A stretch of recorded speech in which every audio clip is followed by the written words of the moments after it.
সকালের রোদ সঙ্গে গরমের পরিবেশ কেমন যেন গম গম করছে। কখন যে কাঁদতে কাঁদতে ঘুমিয়ে পড়েছে তার নিজেরও মনে নেই। তার গা হাত পা ব্যথা হচ্ছে। এর ঠিকঠাক মনেও নেই কাল রাতে কি হয়েছিল, কখন সে ঘুমিয়ে পড়লো। আর সেই ঘটনাটা যেটা সে দেখেছিল চোখের সামনে, একটা ভ্যাম্পায়ার তার দিকে দাঁত বার করে তাকিয়ে আছে। আর সে যখন পড়ে যাচ্ছিল ভ্যাম্পায়ারটি থেকে ধরে নিয়েছিল।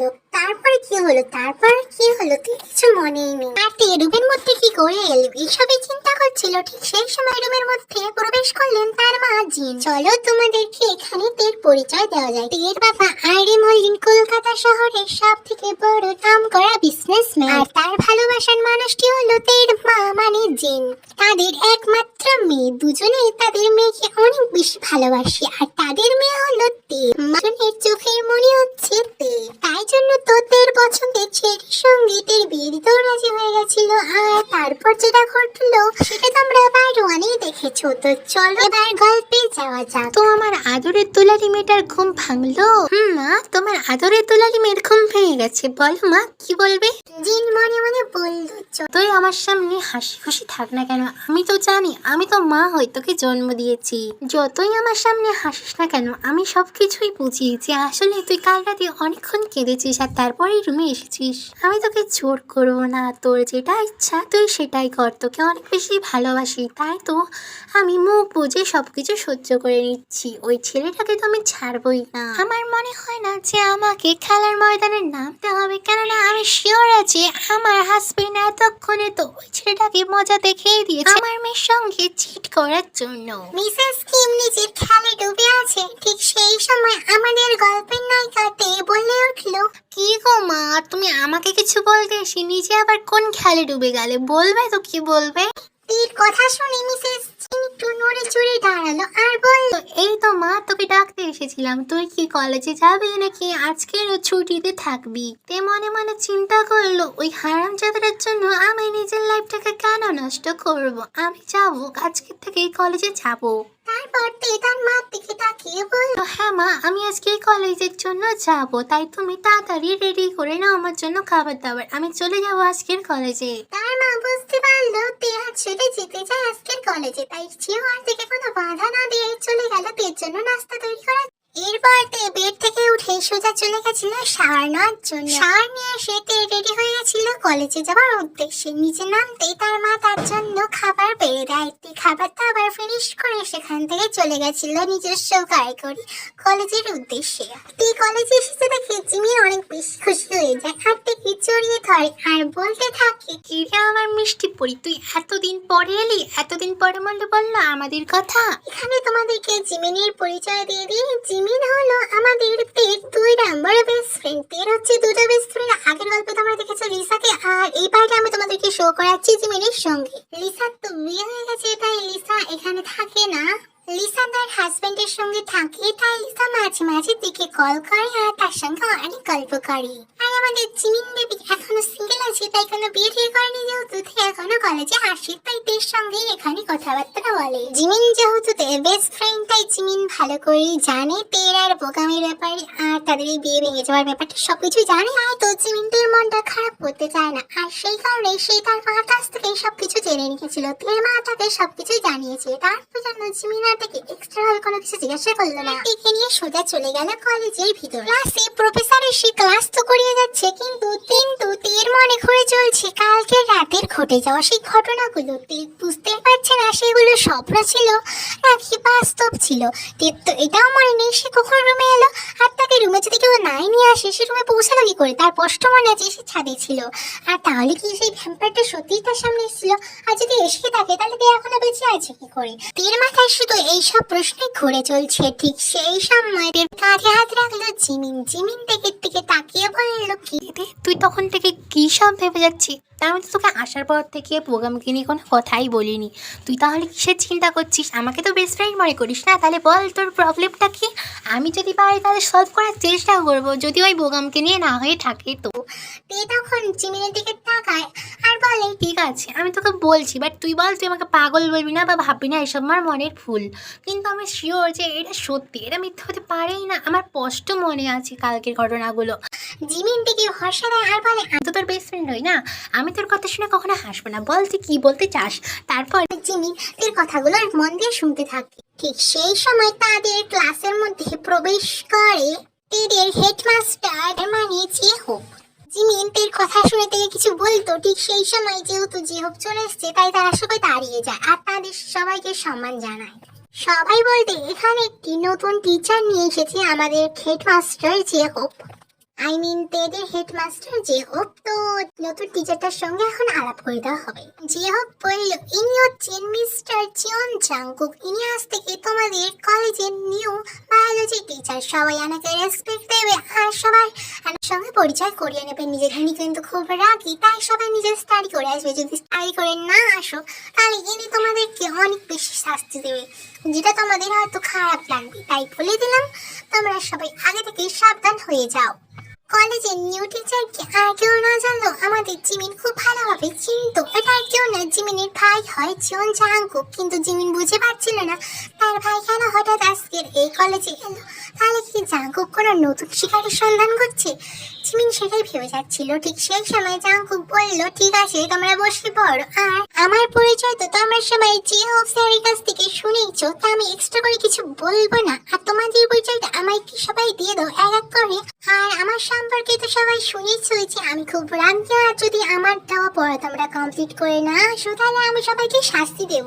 তো এই কথাটা মাইন্ডে রেখো। আর আজকের থেকে আমি তোমাদেরকে পড়ানো শুরু করে দেবো, কোনো গল্প করবো না। তো সবাই যে তার পরিচয়টা দিয়ে দাও প্রথমেই। তো এইভাবে সবাই একে অপরের পরিচয় দিচ্ছিল। তেও তখন দাঁড়ালো আর বলল, আমার নাম কিম্পি, আমি এই কলেজে ফার্স্ট গার্ল। আর আমি আমি আমি আমি আমি করছিল তখন জাংকুক বলল, তোমার কি কোনো প্রবলেম হচ্ছে, তুমি কি জল নেবে? তে বলল, নিজের কথাগুলো ঠিকঠাক করে বলছিল না আর মানে করছিল। তো জাংকুক রেখে যায় আর থেকে বলে, ঠিক আছে তোমাকে কিছু বলতে হবে না, তুমি চুপচাপ বসে থাকো। এরপর জাংকুক সবাইকে ভালো করে সবকিছু বুঝিয়ে দেয় আর সেখান থেকে চলে যায়। জিমিন তো নিজের দাদাকে নিয়ে চিন্তায় পড়ে গেছিল আর তে কেন ওরকম করছিল থেকে জিজ্ঞাসা করলো। তখন তে বলল, আসলে আমি ঠিক জানি না, তোকে তো বললাম না, ওটা নিয়ে আমি চিন্তা করছিলাম। আর স্যার যে ক্লাসে ঢুকেছে আমি তো চুপচাপ দাঁড়িয়েছিলাম, তারপর আবার ওই চিন্তার মধ্যে আমি ডুবে গেছিলাম। আর সেই কারণে উনি যখন ওরকম ফট করে আমাকে জিজ্ঞাসা করেছে আমি আটকে যাচ্ছিলাম, এর থেকে বেশি কিছু না। তখন জিমিন বলল, ঠিক আছে তুই সাবধানে থাকিস, আর স্যার কিন্তু আগে বুঝতেই পারছিস তুই আজকে থাকতেন বলে তোকে হয়তো কিছু বলেনি।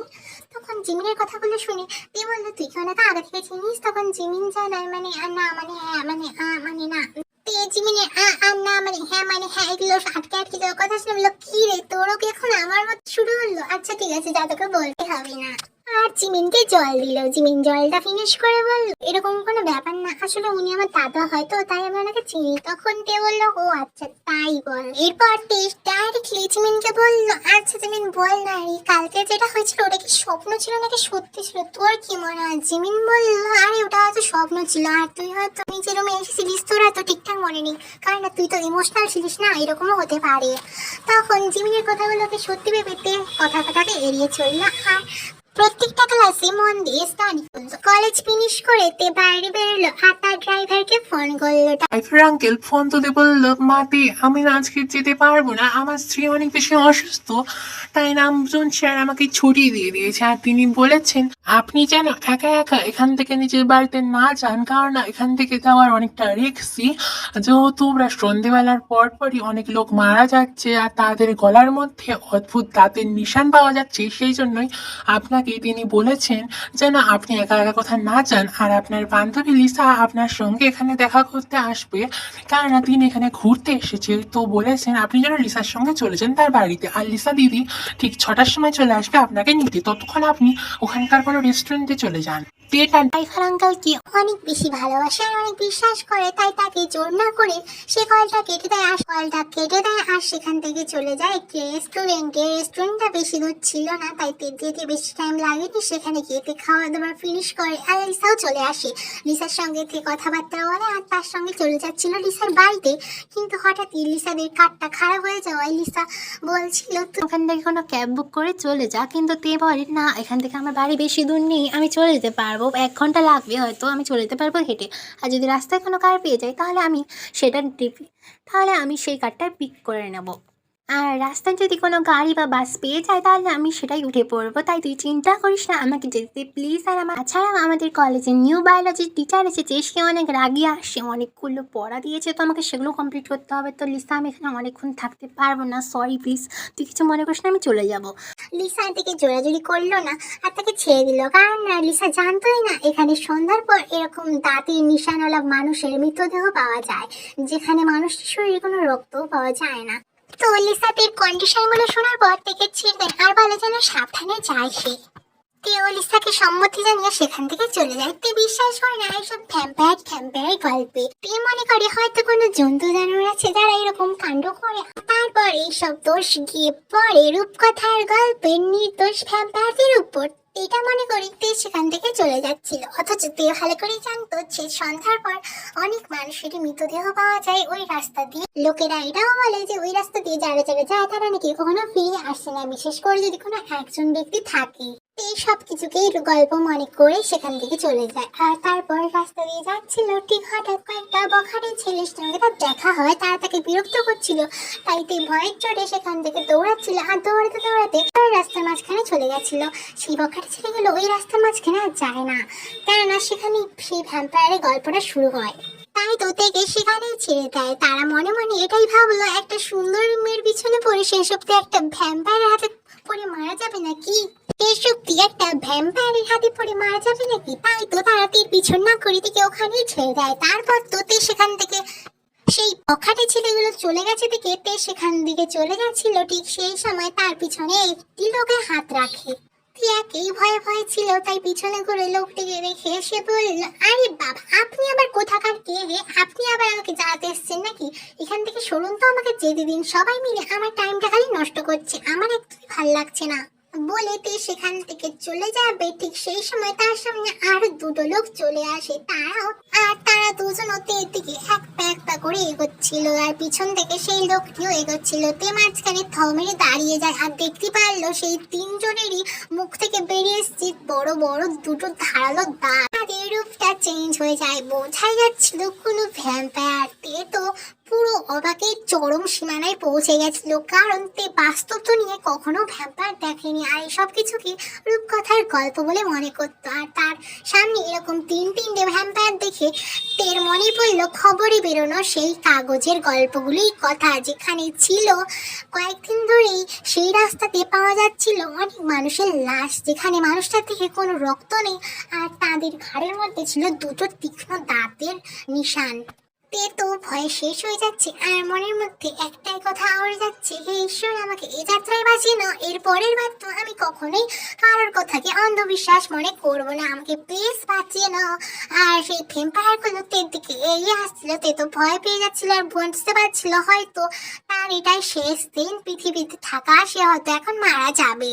এইসব চিন্তা ভাবনার মাঝেই হঠাৎ আরেকজন সেখানে চলে আসছে। তে তার দিকে ঘুরে দেখলো আরো একটা ভ্যাম্পায়ার, কিন্তু এই তিনটে ভ্যাম্পায়ার থেকে সে ঠিক অন্যরকম। এই ভ্যাম্পায়ার তিনটি ভয়ঙ্কর আর দিক দিয়ে অনেক খারাপ ছিল, কিন্তু সেই দিকে যে ভ্যাম্পায়ারটা ছিল সে ছিল অনেক বেশি সুন্দর আর হ্যান্ডসাম। তাকে ভ্যাম্পায়ার হলেও তাকে যেন অনেক বেশি সুন্দর লাগছিল, যাকে বলে একটি সুন্দর সুপুরুষ পুরো হ্যান্ডসাম হিরো। ভ্যাম্পায়ারটিকে হ্যান্ডসাম হিরো ভ্যাম্পায়ার বলতে পারো, কিন্তু তে তো সেই ভ্যাম্পায়ারটিকে দেখে কোনো ভয়ই পাচ্ছিল না, আর তার দিকে থমে তাকিয়েছিল। তার ছিল লাল লাল দুটো চোখ আর লাল লাল দুটো ঠোঁট।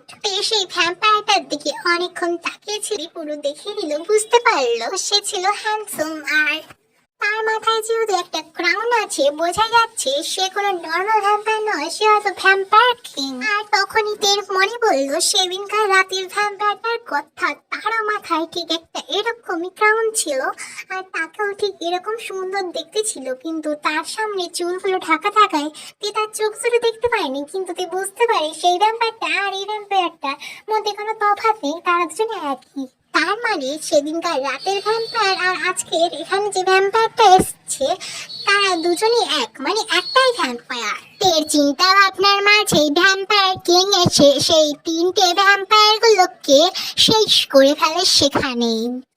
আর তাদেরকে ধমকাতে থাকে একটা নির্দোষ মানুষের সঙ্গে অত্যাচার করার জন্য বা তাকে ভয় দেখানোর জন্য।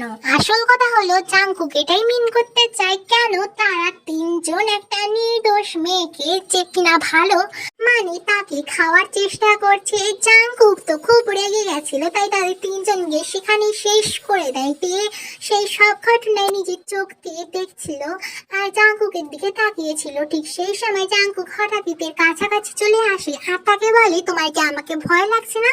তুমি এখানে চুপচাপ আমার দিকে তাকিয়ে দেখে যাচ্ছ। কি দেখছো তুমি এতক্ষণ ধরে আমার দিকে তাকিয়ে?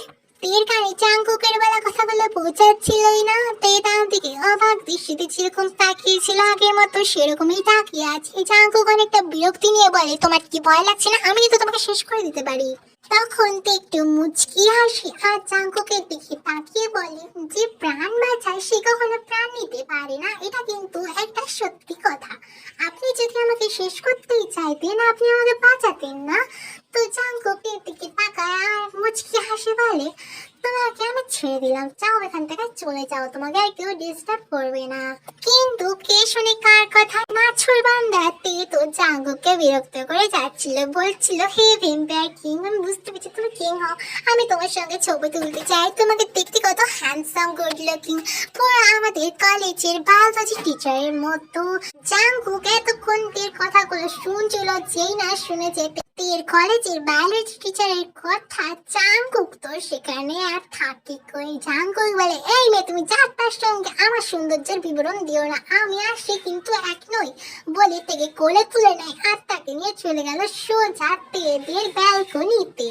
আর ম্যাজিক করে ব্যালকনি ডোর ওপেন করে তেকে সোজা নিয়ে গিয়ে তের খাটে বস করে দিল আর বলল, দেখো মেয়ে, আমি কিন্তু তোমাকে বিপদে ফেলতে চাই না, তোমাকে আমি সাবধান করে দিচ্ছি, দ্বিতীয়বার ওই রাস্তা দিয়ে যেও না, কেননা আমি কিন্তু একা ভ্যাম্পায়ার নই বা আমি তোমাকে বারবার বাঁচাতে আসবো না। আমি কিন্তু 3টে ভ্যাম্পায়ারকেই শেষ করেছি, কারণ ওরা আমার রাজ্যের ছিল না, আর আমার রাজ্যের ভ্যাম্পায়াররা কোনো নির্দোষ মানুষকে খেয়ে ফেলে না। তো তোমাকে আমি সাবধান করছি যেন ওই রাস্তা দিয়ে যেও না, কেননা সবসময় ভালো ভ্যাম্পায়ার পাবে না তুমি ওখানে, তাই খারাপ ভ্যাম্পায়ারদের হাতে পড়লে হয়তো তুমি আর এখানে থাকবে না এই পৃথিবীতে, তাই তোমাকে আমি সাবধান করে দিলাম।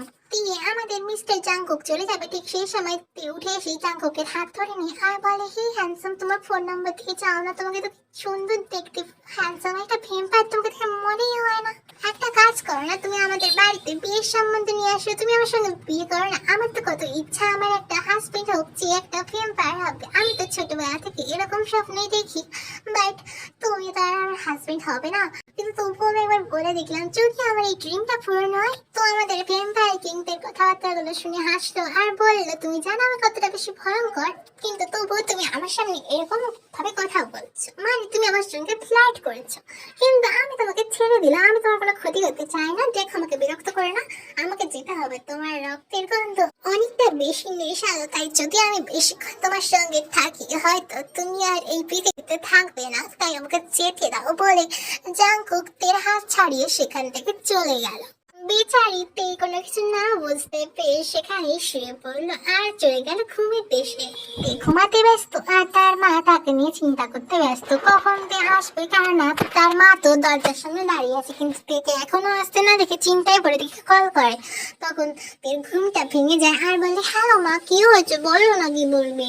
বলে, তুই কোথায় রে? আমি তোর জন্য অপেক্ষা করতে করতে আমার রুমে চলে এলাম, কিন্তু তোকে আর দেখতে পেলাম না। তখন তুই বুঝতে পারলো আসলে সে তো ব্যালকনি থেকে এসেছে আর তাকে তো একটা ভ্যাম্পায়ার কোলে তুলে নিয়ে এখানে এসে দিয়ে গেছে। তার মাকে তো সেটা বলতে পারবে না, তাই সে বলল, মা আমি তো একটু আগেই রুমে এলাম, তুমি তো সামনে ছিলে না দা, তাই তুমি দেখতে পারোনি। তার মা চিন্তাকে সম্মতি জানায় আর বলে, ঠিক আছে তুই ফ্রেশ হয়ে ঘুমিয়ে পড়, আশা করি তুই তো বাড়ি থেকে খেয়ে এসেছিস। তে জানায়, হ্যাঁ মা আমি তো খেয়েছি, তাই আমি এখন খাবো না। আর এরপরই তারা সবাই চলে গেল ঘুমের দেশে। জাংকুক নিজের প্যালেসে চলে আসে আর এর কথা ভাবছিল, ঠিক সেই সময় তাদের প্যালেসে প্রবেশ করলো জাংকুকের একমাত্র বোন মানে জিমিন। জিমিন জাংকুকের কাছে এলো আর বলল, কিরে ভাই, কার চিন্তায় ডুবে আছিস? জাংকুক বেশ শান্তিতে নিজের স্বপ্নের রাজকুমারীর কথা ভাবছিল আর জিমিনের আর জিমিনের হট করে এসে জাঙ্কুকে এইভাবে ধরে ফেলার কারণে জাঙ্কু নিজের স্বপ্নের দুনিয়া থেকে বাইরে চলে এসে জিমিনের দিকে তাকালো আর রেগে বলল, এই তো একটু শান্তিতেই তোর বৌদির কথা ভাবছিলাম আর তখনই তুই চলে এলি আমাকে জ্বালানোর জন্য। জিমিন জাঙ্কুকের কথাটাকে মজার ছলে নিয়ে বলল, ওরে বাবা, আমার আবার বৌদি আসছে নাকি? তা তোর হারিয়ে যাওয়া রানীকে খুঁজে পেলি নাকি? তখন জাঙ্কুক জানলায়, আরে দেখ তো তুই তখন থেকে সেই ফাঁসলামো মেরে যাচ্ছিস। আর জিমিন জাঙ্কুকের কথা শুনে বলল, ওরে বাবা, আমি একা ফাঁসলামো মারলাম নাকি? তুমি কি বসে আছো চুপচাপ, নাকি তুমি একমাত্র সাধু সন্ন্যাসী যে ফাঁসলামো মারি না? শুধু আমি ফাঁসলামো মারি। জিমিনের কথাবার্তাগুলো শুনে জাঙ্কুকের রাগ হচ্ছিল, আবার হাসিও পাচ্ছিল। তাই জাঙ্কুক জিমিনকে কিছু না বলে বলল, ঠিক আছে, যা যা, আমার সঙ্গে ঝগড়া করিস না।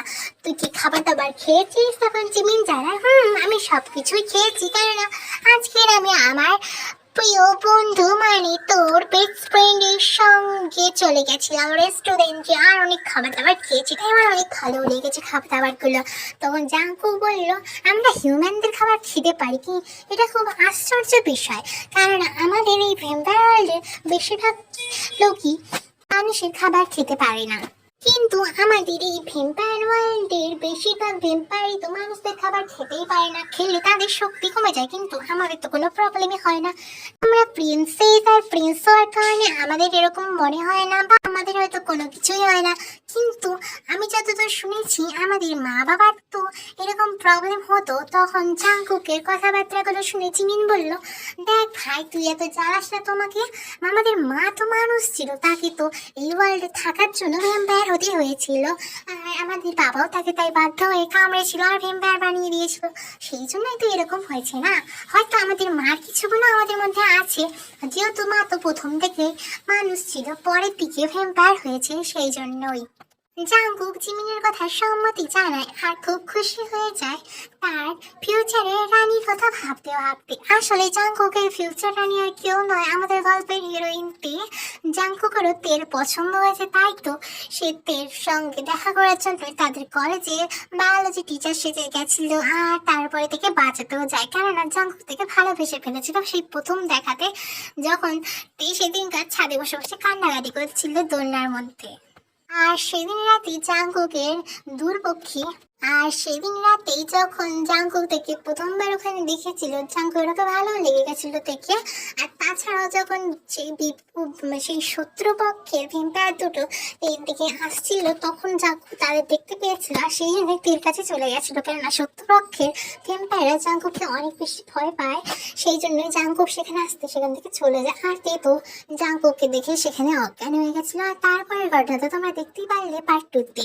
তো মাই কিউটিস আজকের পার্টটা আমি এখানে এন্ড করে দিচ্ছি, কেননা গল্পটা অনেক বেশি বড়, তা ভয়েস দিতে অনেক টাইম লাগবে, সো আমি এখানে দিয়ে দিলাম। আমি প্রমিস করছি পার্ট 3-তে আমি পুরো গল্পটাই ফিনিশ করে দেবো, তাই তোমরা বেশি চিন্তা করো না। আর সবাইকে লাভ ইউ, মিস ইউ। আর আমার জান পাখিগুলোকে জানাই ভালো থেকো।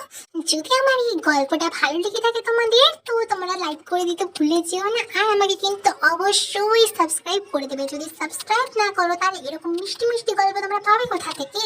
তো এরকম মিষ্টি মিষ্টি গল্প পাওয়ার জন্য তোমরা আমাকে সাবস্ক্রাইব করে দেবো, কেননা সাবস্ক্রাইব যদি না করো, তাহলে তোমাদের কাছে আমি যখন এক অভিশপ্ত প্রেমের পার্ট 3টা পোস্ট করবো, তোমরা তখন ওটা পাবেই না। আর যদি এটা না পাও, তাহলে তোমরা গল্পটা অলরেডি মিস করে ফেলবে আর জানতে পারবে না এরপরে কি হলো।